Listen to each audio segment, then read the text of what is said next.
దెబ్బతింటానికి ఒక పెద్ద కారణం. నాకు బాగా తెలుసు విజయసాయి రెడ్డి పవన్ కళ్యాణ్ చుట్టూ ప్రదక్షిణలు చేసిన కాలం ఒకటి ఉంది. This I know. నేను చాలా సాధికారికంగా వ్యక్తిగతంగా కూడా చెప్తున్నాను నేను ఇది. అలా తిరిగాడు ఆయన. అది కుదరలేదు. మీరు కమ్యూనిస్టుల దగ్గర కూడా వెళ్ళిన తర్వాత ఏమి వాళ్ళు పొత్తు పెట్టుకోలేదు, మీరు పెట్టుకోలేదు అనుకోండి అనేవాళ్ళు అంటూ ఉంటారు. కానీ ఇక్కడ సమస్య ఏంటంటే వైసీపీ పవన్ కళ్యాణ్ చాలా చులకనగా అనవసరంగా దూషించి మాటికి ఏదో భార్యల గురించి మాట్లాడి ఆయన పట్ల ప్రజల్లో విపరీతమైన గౌరవం సానుభూతి పెంచింది. ఇన్ని జరుగుతున్నాయి. ఈయన మామూలుగా ఉన్నాడు, ఈయన రైతుల గురించి దీని గురించి మాట్లాడుతున్నాడు అనే ఒక సానుభూతికి నిజానికి వైసీపీ ఎక్కువ ప్రచారం చేసి పెట్టింది. ఇప్పటికి కూడా మార్పు రాకపోతే ఎట్లా అండి? అంబటి రాంబాబు కూడా ఇక్కడ వాళ్ళ ఇంటి పెళ్ళికి కూడా వెళ్ళాడు పాపం. ఆయన అవును వెళ్ళాడు, జగన్ కూడా వెళ్ళాడు. నాకు తర్వాత ఒక పోలీస్ ఆఫీసర్ చెప్పాడు, అప్పుడు గుంటూరులో అతను డ్యూటీలో ఉన్నాడంట.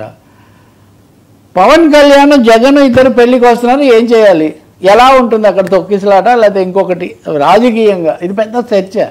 సో వాళ్ళు మాట్లాడుకొని ఆయన ఇటు వచ్చి ఒక సమయానికి వెళ్ళేటట్టు, ఈయన ఒక సమయానికి వెళ్ళి చాలా స్కిల్ఫుల్గా అరేంజ్మెంట్ చేశారు. వీటన్నిటికీ అంబటి రాంబాబు కారకుడు, సాక్షి. ఇప్పుడు వచ్చి ఆయన ఒక మాట మాట్లాడితే ఎన్ని కోణాలు మాట్లాడాడు అల్లు అర్జున్ అరెస్ట్ విషయాల్లో.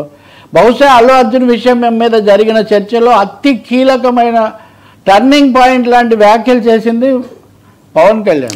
నిన్న ఆయన ఏ కోణం వదిలిపెట్టలేదు. అవి కూడా నేను చెప్తాను. కాబట్టి ఇన్ని రోజులు బయటపడకుండా నిజస్వరూపం ఇప్పుడు బయట పెట్టుకున్నారని వెంటనే అల్లు అర్జున్ ఏదో పైకి వస్తున్నాడు కాబట్టి తట్టుకోలేక పవన్ కళ్యాణ్ ఇలా మాట్లాడాడని కూడా వాళ్ళు అంటున్నారు. ఇవన్నీ కూడా ఒక ఉక్రోషాన్ని సూచిస్తాయి తప్ప వీటిలో వాస్తవికత అనేది ఎంత మాత్రం లేదు. వైసీపీ ఇప్పటికి కూడా వైసీపీ అనండి లేదా వ్యక్తిగతంగా రాంబాబు అనండి.